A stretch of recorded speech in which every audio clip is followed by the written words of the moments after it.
What's up, guys, and welcome to the weekly Q&A. This week's episode is brought to you by Audible, and we'll hear more from them later. Our first question comes from Aaron Young, who asks if we could see Revan on the big screen if the rumors are true about the next movies being about the Old Republic. I think that's possible. I think that'd be awesome. Yeah, I mean, I think that he's one of those characters that already has a cool design. Like, if he just showed up in a trailer or something with the mask, I think that hardcore fans would be freaking out about that, but the more casual audience who doesn't know who Revan is would still be like, oh, that guy looks pretty cool. Yeah, very intrigued. Anyone in a mask. Yeah. I mean, people thought that Kylo Ren was related to Revan when we saw the first teaser for The Force Awakens. So, yeah, I think that Revan is a character that they could bring in. If they were to do that, I think he would be adapted pretty heavily. I think that he might be... You think they'd change his backstory? Yeah, I don't think that they would just do KOTOR, the game, but in movie form. I think that they would more likely just use him. Or, I mean, that's kind of what's holding me back from saying, like, oh, Revan will be on the big screen, because I think that they would heavily change his story, and I don't know if he would still be Revan then, other than in name only. I'm wondering if maybe the Old Republic stuff, if it were to be a TV show on the streaming service and not a theatrical release movie, if they would just go straight into Revan's story, expecting the fans who already like Revan to know what's going on. I almost think that would be more likely, just because I think that the movies are for the most like general audience members. Yeah. TV shows starts to get a little more specific, and like comics as well. Like, the farther down the rabbit hole you go, the more likely they are to introduce something that we're more familiar with and just expect people to know about it. Yeah, I guess it depends on how well The Mandalorian does. Like, if that show does really, really well, then I could definitely see them going off and doing a ton of like live action series, just like Netflix does. Sure. Resistance Chris and Darth Krata both want to know which of the stories from the Journey to the Rise of Skywalker we are most excited about. I'm going with the Force Collector story, the young adult book. I think that one sounds a little more intriguing to me, because it's a new character dealing with kind of like collecting relics of the Force and, you know, treasure hunting, Indiana Jones. I'm very into stuff like that. And I just want to see a new character that is still going to somehow tie into Episode 9, I guess. But I don't know. That one catches my eye a little more. I'm pretty excited about Resistance Reborn, just because it's got most of the main characters that are going to be in 9, and it's got Leia in it, and I'm excited to see, you know, what happens immediately after The Last Jedi, aside from what we've seen in the comics, and maybe some setup for Episode 9. Yeah, I think there might be some setup for like Galaxy's Edge as well. I think we're going to see, you know, how the Resistance winds up by the point of Episode 9 being back to fighting power and not just a dozen people. Yeah. So I think that's going to be some necessary backstory, but something that I just already assumed was going to happen anyway. I'm sure it'll be good, but Force Collector's where my treasure hunting mind goes. Alden Diaz asks if it's possible for new Force powers to be invented by Force users, or is there a set number of abilities they can learn? I mean, yeah, I think that the Force is something that can do a lot of things. Yeah. I don't think that there are really any limits on it.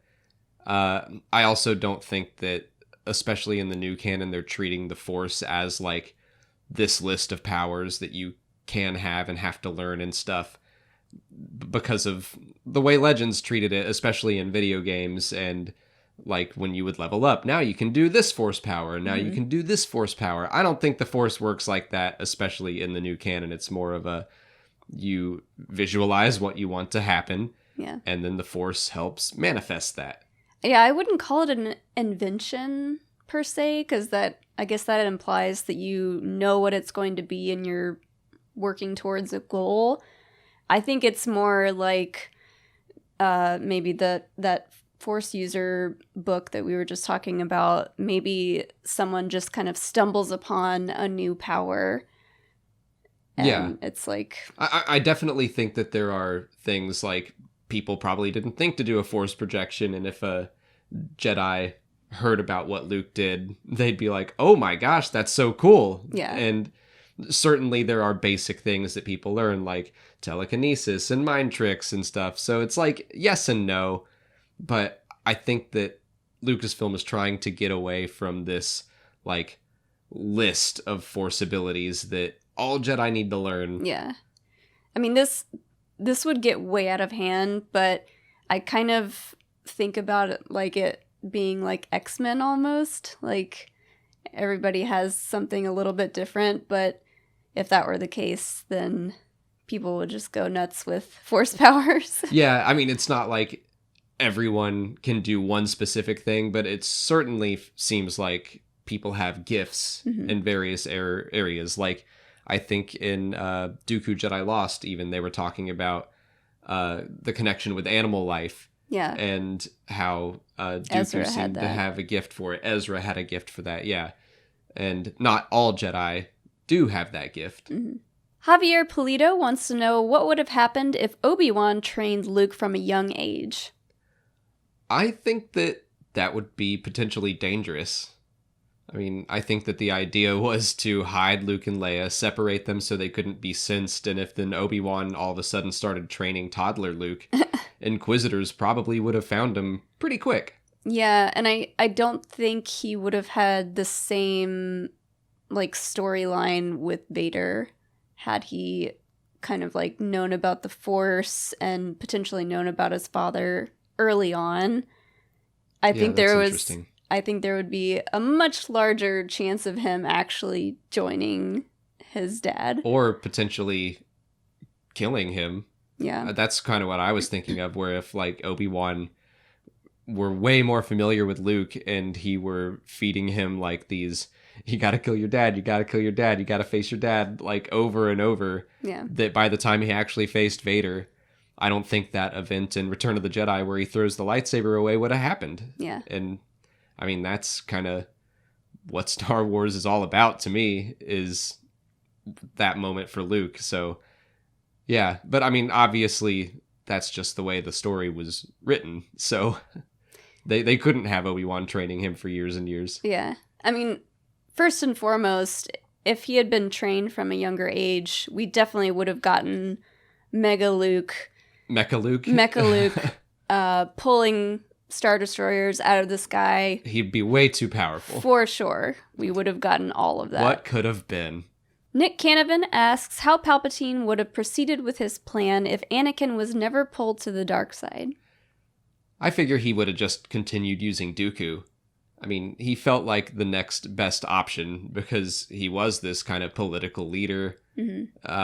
I think that he would have still worked out pretty well, but Palpatine wants the strongest, the most potential. Yeah. I mean, I feel like his first order of business would be to kill Anakin. Oh, yeah. Yeah, because if he didn't come to the dark side, he'd be way too big of a threat. Yeah. Sure. And then, I mean, I'm sure there's other Jedi wandering around that are willing to wander over to the dark side. Well, yeah, he pulled a ton of Inquisitors over. Yeah. So, yeah. But I think Dooku was probably, he's like, I've got you in my back pocket just in case, but I'm still planning on killing you in a few years. It would have been Dooku and Jocasta Nu would have gone to the dark side, maybe. Jocasta for sure would have gone to the dark side for Dooku. Yeah. Like I said before, this video is brought to you by Audible. Audible is a leading provider of audio content and is a service I actually use because I go through a lot of Star Wars books, and audiobooks in particular help me stay on top of my reading list. What I like the most about listening to the audiobooks for Star Wars is that they are very high quality with sound effects and music, so it's like listening to a movie. Just last week, Star Wars released its very first audio drama, Dooku Jedi Lost, all about why Count Dooku left the Jedi Order, and you can get it right now by visiting www.audible.com/StarWarsExplained, or by texting Star Wars Explained to 500-500. If you sign up for a free 30-day trial, you'll get a credit for 1 audiobook of any price and credits for 2 Audible originals. Once you get an audiobook or audio drama, like if you get Dooku Jedi Lost, it will always be yours. You own that piece of content even if you cancel your membership. And if you get an audiobook you don't like, you can swap it out thanks to Audible's Great Listen Guarantee, which gives you up to a year to exchange an audiobook you didn't like for one you're excited to keep. That offer lasts for as long as you are a member. Dooku Jedi Lost is available right now if you want to give it a listen, and Master and Apprentice recently came out, and Alphabet Squadron is coming up, and all the other canon novels have audiobooks as well. If you've been wanting to get into Star Wars books, this is the perfect and risk-free way to try. So visit www.audible.com/Star Wars Explained or text Star Wars Explained to 500-500 and start your journey today. On to YouTube questions. Herrick Shazbot asks if we could see Wicket in Episode 9. What's the lifespan on Ewoks? It should be plenty. I refuse to believe that if they go to Endor, if that's where the Death Star 2 is, that we will not see Wicket. That would be unacceptable to me. Yeah. I would really love to see him and Poplu, Tebow. Yeah. All of them. What are they up to, you think? Probably the same thing they're always up to. That could be kind of cool to revisit their village and just see, like, maybe technology has gotten bigger and better there. Yeah, or maybe they refused. I don't know. Maybe they took all the Death Star debris and built this, like, massive compound. And to tie in to what we were talking about last week about potentially evil Ewoks, because now they're using, like, dark side infused technology. They all have tiny Imperial uniforms. Oh no! Josh Thompson wants to know if Dooku is his first name, last name, or only name. So Dooku Jedi Lost gets into this, and it's still not completely clear how this works, but it sounds like his last name or his family name is Sereno. Like, a long time ago, his family gained leadership of the world, they named it after them, and from then on, they have been Count whoever of House Sereno. Mm-hmm. And so he is Dooku, and he has, like, a sister and a brother, and of course a father and a mother, and they all just go by one name. But I think it's kind of implied, like, that his name would be Dooku Sereno if he had to fill out, like, a legal form or something. Yeah. Do you think people made fun of him growing up about his name? Called him, like... I would. Like Dookie Dooku? Why not? I mean, they call him, like... Do, I think. I think Sifo Dyas calls him Do. Didn't he? You just listened to it. I know. I don't think he called him Duke, but... Dookum, Dooku, Dookie. There's so many possibilities. There's so many possibilities. Narissa Sasansky asks how Dooku erased Kamino from the star charts if he left the Jedi Order before the events of The Phantom Menace. Again, yeah, the Dooku Jedi Lost makes it pretty clear, and Master and Apprentice make it clear that he left the Jedi Order a long time before he fell to the dark side, mm-hmm. Or at least became Palpatine's puppet. Yeah, because he was still, involved in politics and all that. Yeah, so, like, the deal with the Clone Army hadn't popped up yet. There would really be no need for them to erase it from the star charts. Basically, I think that Dooku was probably allowed back in. It sounds like he had an okay relationship with the Jedi. Like, he didn't want to be part of the Order anymore. Yeah. But, like, Yoda let him keep his lightsabers. So I don't think that they were at each other's throats, and if he ever needed to come back to the Jedi Temple, he was probably invited back.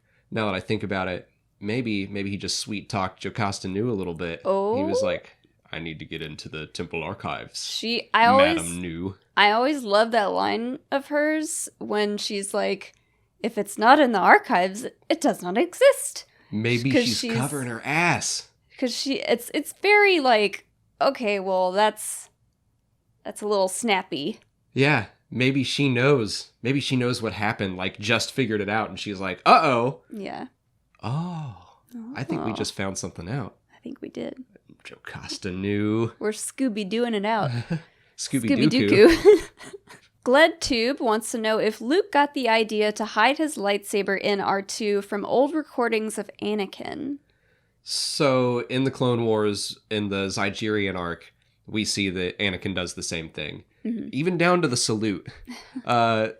I don't think Luke saw like archived footage of Anakin for some reason. But I do kind of like the idea that R2 told him like, oh, hey, guess what? I have this compartment in my head. You can shove your lightsaber in there. Yeah. And then like, just to let me know when you need it, just do like this little salute thing. It's super cool. It'll look great. I promise. Just do that and I'll shoot it out at you. And Luke's like, do I have to do the salute? And R2's like, it'll be sweet. Yeah, everyone's gonna love it. Mike Julian asks if the Purge Troopers used by the Inquisitors are the same as the Purge Troopers that appeared in the mobile Star Wars Uprising game. I guess for now, I would assume that, yeah, eventually they evolved into that, especially as the Inquisitorius gets slowly destroyed. Yeah. I mean, there are no Inquisitors as far as we know after Season 2 of Star Wars Rebels. What really happened, I think, is that the mobile game wanted to use some old, like, Purge Troopers were originally from The Force Unleashed, and they adapted that a little bit into what we see in the mobile game. I don't think they would have done that if they knew that they were going to make these like high-profile Purge Troopers for the comics and the video game. Yeah. They probably would have called them something else, but here we are. That's all the time we have for questions today. If you want to leave a question for next week's video, just put it in the comments below or sign up for Patreon to join our weekly Q&A discussion. If you haven't already, please like this video, subscribe to the channel. Follow us on Twitter, Instagram, and Facebook. And as always, thanks for watching, and may the Force be with you.